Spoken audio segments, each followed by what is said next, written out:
오늘 주신 하나님의 말씀은 누가복음 24장 1절에서 12절까지 말씀입니다. 같이 봉독하겠습니다. 안식 후 첫날 새벽에 이 여자들이 그 준비한 향품을 가지고 무덤에 가서 돌이 무덤에서 굴려 옮겨진 것을 보고 들어가니 주 예수의 시체가 보이지 아니하더라. 이로 인하여 근심할 때에 문득 찬란한 옷을 입은 두 사람이 곁에 섰는지라. 여자들이 두려워 얼굴을 땅에 대니 두 사람이 이르되 어찌하여 살아있는 자를 죽은 자 가운데서 찾느냐. 여기 계시지 않고 살아나셨느니라. 갈릴리에 계실 때에 너희에게 어떻게 말씀하셨는지를 기억하라. 이르시기를 인자가 죄인의 손에 넘겨져 십자가에 못 박히고 제3일에 다시 살아나야 하리라 하셨느니라 한데, 그들이 예수의 말씀을 기억하고 무덤에서 돌아가 이 모든 것을 11 사도와 다른 모든 이에게 알리니, 이 여자들은 막달라 마리아와 요한나와 야고보의 모친 마리아라. 또 그들과 함께한 다른 여자들도 이것을 사도들에게 알리니라. 사도들은 그들의 말이 허탄한 듯이 들려 믿지 아니하나 베드로는 일어나 무덤에 달려가서 구부려 들여다보니 세마포만 보이는지라. 그 된 일을 놀랍게 여기며 집으로 돌아가니라. 오늘은 어찌하여 살아있는 자를 이라는 제목으로 하나님 말씀 전하겠습니다. 예수님께서 예루살렘 성에 입성하시고 당하셨던 그 고난, 예수님께서 우리 죄를 지고 십자가에 못 박혀 죽으셨습니다. 그 고난에 동참하고 그 죽음을 묵상하며 한 주를 보내셨을 겁니다. 하지만 하나님은 죽음이라는 상황을 반전시키셨습니다. 죽음이 무엇입니까? 모든 것의 마침이요 끝입니다. 죽음 앞에서 인간이 할 수 있는 것은 아무것도 없습니다. 그래서 역사적으로도 죽지 않기 위해 발버둥치는 인간을 볼 수 있습니다. 우리가 잘 아는 중국의 진시 황제는 불로초를 구해보려고 자신의 권력과 힘을 동원했습니다. 그러한 시도는 지금까지도 계속되고 있죠. 우리가 놀라고 있는 과학과 의학 분야에서 끊임없이 연구하고 노력하는 분야가 질병과 노화에 대한 정복입니다. 그 결과 인류의 평균 수명은 조금씩 늘어나고 있는 것이 사실입니다. 벌써 100세 시대는 도래했고 앞으로는 130살까지도 살 수 있다라는 그런 소식이 들리기도 합니다. 여러분들은 몇 살까지 살고 싶으십니까? 누구나 죽기 싫은 것이 본성입니다. 왜요? 죽으면 끝이기 때문입니다. 다시 시작할 수 없고 다시 기회가 없기 때문입니다.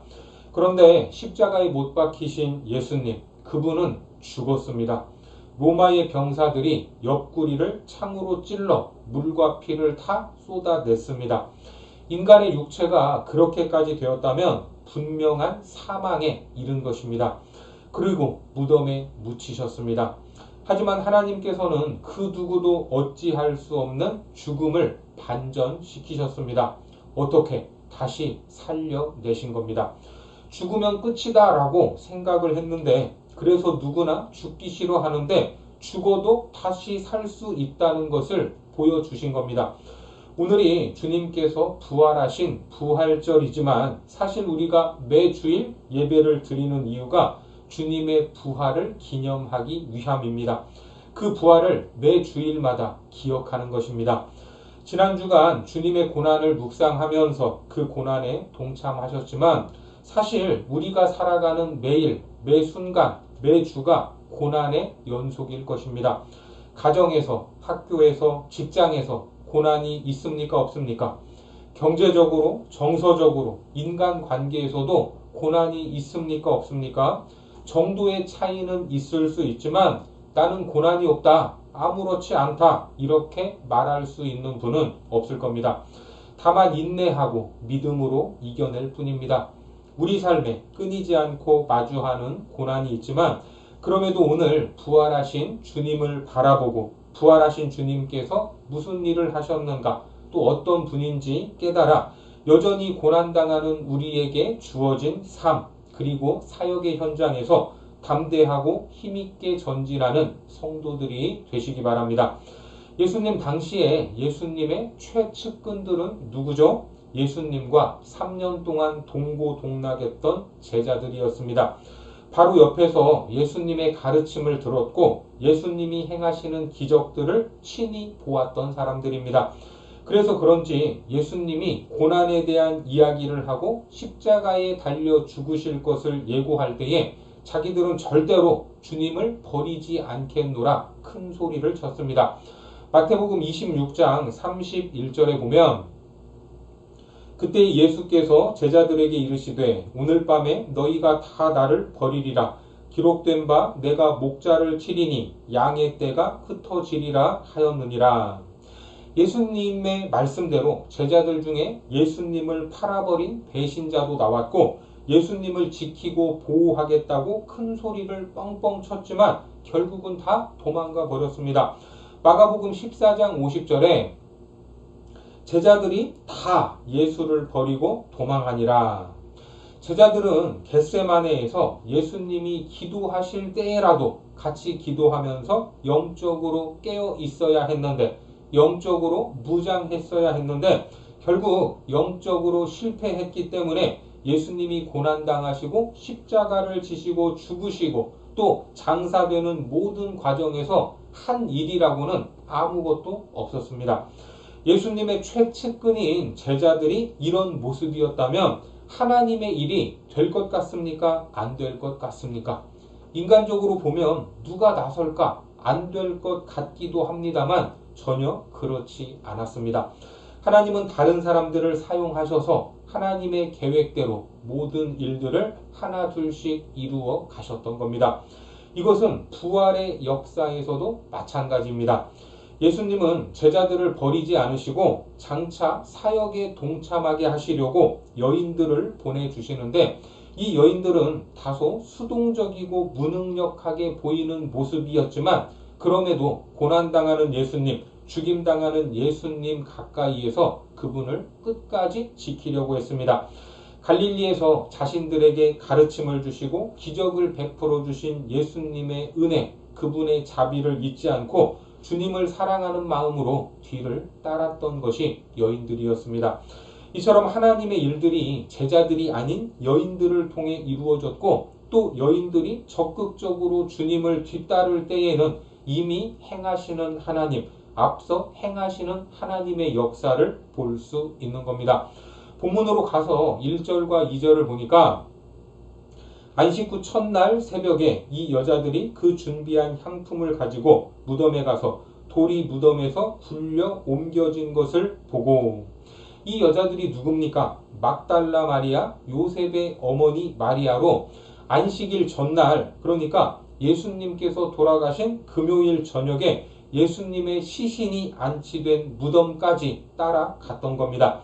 앞서 말씀드렸듯이 제자들은 예수님의 시신조차 수습하지 못할 정도로 상태가 좋지 않았지만 이 역시 다른 사람이 대신 하고 있었습니다. 마가복음 15장 46절과 47절에 보시면 요셉이 세마포를 사서 예수를 내려다가 그것으로 싸서 바위 속에 판 무덤에 넣어두고 돌을 굴려 무덤 문에 놓음에 막달라 마리아와 요새의 어머니 마리아가 예수 둔 곳을 보더라. 아리마대 요셉이죠. 예수님의 시신을 달라고 했고 장사했던 사람입니다. 그 장면을 이 여인들이 미리 봤던 겁니다. 제자들은 다 도망가고 없었지만 마지막까지 예수님을 따른 사람들이었습니다. 여기서 이 여인들은 안식일이 끝나자마자 그러니까 토요일 저녁에 나가서 향품을 샀던 겁니다. 안식일이 끝난 저녁에 상점들은 대부분 문을 열지 않았습니다. 그래서 상인들의 집에 찾아가 문을 두드리고 부탁하여 향품을 구하지 않았을까 이런 생각을 할 수도 있습니다. 또 새벽이 오기만을 기다렸을 겁니다. 밤에 잠을 제대로 이룰 수나 있었겠습니까? 아마도 잠을 자지 못했을 겁니다. 예수님이 십자가에서 참혹하게 돌아가신 모습, 시신을 무덤에 안치했지만 시신을 제대로 수습하지 않아 피투성이가 또 만신창이가 된 그 모습을 봤는데 어떻게 밤에 잠을 이룰 수 있었겠습니까? 그렇게 주일 새벽길을 걸을 수 있을 정도의 시야가 확보되자마자 예수님의 무덤으로 갔습니다. 이처럼 예수님이 죽으심으로 모든 소망이 끊어진 것이나 다름없는 상황이었지만 이들은 예수님의 무덤을 찾아 어떻게든 시신의 부패가 더 진행되기 전에 향품을 바르려고 애썼던 겁니다. 그런데 예수님의 무덤을 향하여 가던 이 여인들에게 한 가지 큰 걱정거리가 있었습니다. 다름 아닌 무덤을 막은 큰 돌, 그 돌을 굴려줄 사람이 없었다라는 겁니다. 마가복음 16장 3절과 4절에 보면 서로 말하되 누가 우리를 위하여 무덤 문에서 돌을 굴려주리요 하더니 눈을 들어본즉 벌써 돌이 굴려져 있는데 그 돌이 심히 크더라. 이 여인들은 자기들이 할 수 있는 일은 다 했지만 향품을 바르기 위해 예수님께 나아갈 수는 없었던 겁니다. 그러나 무덤에 도착하니까 놀랍게도 벌써 돌이 굴려져 있었습니다. 성경은 그 돌이 심히 큰 돌이라고 말씀하고 있죠. 그 돌을 미리 봤기 때문에 그 돌을 옮길 걱정을 한 것 아니겠습니까? 그런데 여인들의 걱정과 달리 이미 큰 돌이 옮겨져 있었습니다. 어떻습니까? 하나님께서 예수님께로 갈 수 있는 길을 미리 열어두셨던 겁니다. 이처럼 하나님은 우리가 뭔가를 하려고 계획을 하지만 그보다 앞서서 일하시고 믿음으로 행하는 자들의 모든 필요를 채워주시는 분입니다. 예레미야 33장 2절 말씀에 보면 이를 행하시는 여호와 그것을 만들며 성취하시는 여호와 그의 이름을 여호와라 하는 이가 이와 같이 이르시도다. 우리가 주님을 사랑하며 그분께 나아가려고 할 때 하나님은 우리 앞에 모든 장애물을 미리 앞서서 제거해 주신다는 것을 믿으시기 바랍니다. 그런데 이 여인들에게 또 다른 근심거리가 생겼습니다. 본문으로 가서 3절과 4절에 보니까 들어가니 주 예수의 시체가 보이지 아니하더라. 이로 인하여 근심할 때에 문득 찬란한 옷을 입은 두 사람이 곁에 섰는지라. 여기에 또 무슨 근심이 있었습니까? 예수님의 시체가 사라진 것입니다. 여인들은 시신에 향품을 바르기 위해 갔지만 빈 무덤만 보고 있었습니다. 여기서 우리가 생각할 것은 예수님을 사랑해서 예수님의 시신에 향품을 바르려고 했던 것 너무나 귀하지만 사실은 부활의 주님을 믿고 나아가는 것이 더 중요하다라는 겁니다. 주님이 부활하실 것을 믿었다면 향품이 필요하겠습니까? 필요하지 않겠습니까? 필요가 없는 거죠. 부활을 믿으면 시신에 향품을 바르려고 생각하지 않았을 겁니다. 그리고 무덤에 가지도 않았을 겁니다. 그러니까 부활의 믿음이 있느냐 없느냐는 인생을 완전히 다른 길로 인도한다는 겁니다. 사도 바울은 부활에 대해서 이렇게 말씀하고 있죠. 고린도전서 15장 말씀에 보니까 그리스도께서 다시 살아나신 일이 없으면 너희의 믿음도 헛되고 너희가 여전히 죄 가운데 있을 것이요 또한 그리스도 안에서 잠자는 자도 망하였으리니 만일 그리스도 안에서 우리가 바라는 것이 다만 이 세상의 삶뿐이면 모든 사람 가운데 우리가 더욱 불쌍한 자이리라. 그러나 이제 그리스도께서 죽은 자 가운데서 다시 살아나사 잠자는 자들의 첫 열매가 되셨도다. 한마디로 무덤에 있는 예수님의 시신을 보려고 할 것이 아니라 부활하신 예수님을 찾아야 된다라는 말입니다. 예수님의 빈 무덤을 본 여인들은 예수님의 시신을 누가 도적질해 갔다고 생각을 해서 근심했습니다. 참혹한 십자가에 못 박고 그 시신까지 훔쳐갔다고 생각을 하면 얼마나 속이 상하겠습니까? 그렇게 죽은 예수님만 생각하고 있을 때 찬란한 옷을 입은 두 사람 천사들이 나타나 여인들에게 질책하듯 이야기합니다. 본문 5절에 보니까 여자들이 두려워 얼굴을 땅에 대니 두 사람이 이르되 어찌하여 살아있는 자를 죽은 자 가운데서 찾느냐. 어찌하여 살아있는 자를 죽은 자 가운데서 찾느냐? 이게 무슨 말입니까? 죽은 예수님이 아닌 살아계신 분을 왜 무덤에서 찾고 있느냐라는 말이죠. 그러면서 6절에서 이렇게 말하죠. 여기 계시지 않고 살아나셨느니라. 갈릴리에 계실 때에 너희에게 어떻게 말씀하셨는지를 기억하라. 예수님의 부활을 선포하고 있습니다.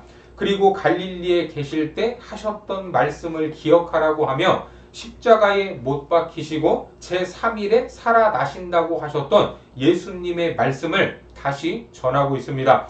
본문 7절과 8절입니다. 이르시기를 인자가 죄인의 손에 넘겨져 십자가에 못 박히고 제3일에 다시 살아나야 하리라 하셨느니라 한데 그들이 예수의 말씀을 기억하고, 이 말씀은 아주 중요합니다.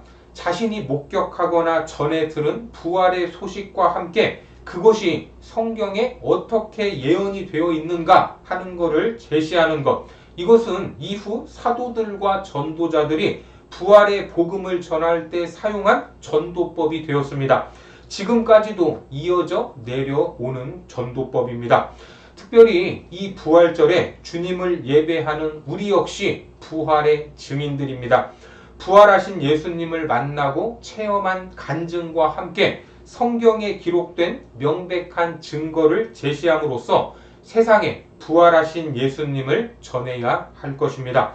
이 소식을 누구에게 알려야 합니까? 오늘 본문에 보면 예수님의 최측근들이었던 제자들에게 알렸습니다.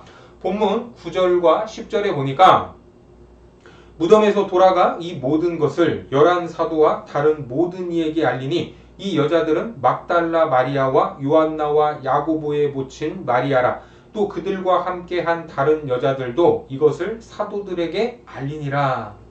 이 말씀과 병행 구절인 마가복음을 보면 베드로의 이름이 나옵니다. 마가복음 16장 7절에 보니까 가서 그의 제자들과 베드로에게 이르기를 예수께서 너희보다 먼저 갈릴리로 가시나니 전에 너희에게 말씀하신 대로 너희가 거기서 배우리라 하라 하는지라. 제자들보다 먼저 갈릴리로 가실 것을 제자들과 베드로에게 전하라고 말하죠. 여기서도 주님이 먼저 가시는 장면이 나오는데 공생의 사역 중에도 예수님은 갈릴리에서 예루살렘으로 가실 때에 제자들보다 앞서 가셨던 적이 있었습니다. 마가복음 10장 32절입니다. 예루살렘으로 올라가는 길에 예수께서 그들 앞에 서서 가시는데 그들이 놀라고 따르는 자들은 두려워하더라. 이에 다시 12 제자를 데리시고 자기가 당할 일을 말씀하여 이르시되, 이처럼 부활 후 예루살렘에서 갈릴리로 가실 때에도 제자들보다 앞서서 가셨던 겁니다. 하지만 이 소식을 들은 사도들은 믿지 못했고 그중 베드로는 무덤으로 달려갔습니다. 본문 11절과 12절을 보겠습니다. 사도들은 그들의 말이 허탄한 듯이 들려 믿지 아니하나 베드로는 일어나 무덤에 달려가서 구부려 들여다보니 세마포만 보이는지라. 그 된 일을 놀랍게 여기며 집으로 돌아가니라. 물론 죽은 사람이 다시 살아났다라는 이 말, 이것은 쉽게 믿을 수 있는 이야기가 아닙니다. 하지만 갈릴리에서 예수님의 말씀을 들었던 사도들도 이 부활의 소식을 믿지 못했고 무덤까지 가서 무덤이 비었음을 목격한 베드로 역시 놀라웠다라고 말하지만 이 부활의 사실을 믿은 것 같지는 않습니다. 이처럼 예수님의 말씀을 들은 사도들과 무덤까지 확인한 베드로마저 부활의 소식을 믿지 못하는 것은 우리가 부활의 복음을 전할 때 사람들이 선뜻 믿지 않을 것이다 라는 것을 암시하는 장면이기도 합니다. 그러나 사도들은 이후에 목숨을 걸고 예수님이 다시 살아나셨음을 전하는 부활의 증인들이 되었습니다. 그러므로 우리 역시 낙심하지 말고 말씀과 삶을 통하여 예수님이 부활하셨고 지금도 살아계셔서 온 땅을 통치하고 계심을 증언해야 합니다. 우리의 삶과 우리의 증언이 사람들 마음에 씨앗처럼 뿌려지고 싹이 나고 열매를 맺으면 그들 역시 부활의 증인으로 서게 될 것입니다. 예수님의 부활, 이 부활 사건은 기독교 신앙의 핵심으로 예수님의 죽음의 의미는 부활을 이해할 때에야 온전히 이해할 수 있습니다. 십자가에 못 박혀 죽임당하신 분이 하나님의 아들이시며 하나님의 구원 사역을 성취하시고 하나님의 나라를 선포하신 분이다. 예수님의 부활은 악한 세력을 향한 주님의 최종적인 승리의 선언이며 죽기까지 모든 것을 이루신 아들 예수님에 대한 하나님의 응답이다라는 것을 우리는 믿어야 합니다. 이 모든 사건들을 통해 예수님의 모든 말씀이 이루어졌다라는 것이 확증되었습니다. 우리가 살아가는 고난의 삶에서도 때로는 흔들리고 낭망하여 믿음이 없을 때가 있습니다.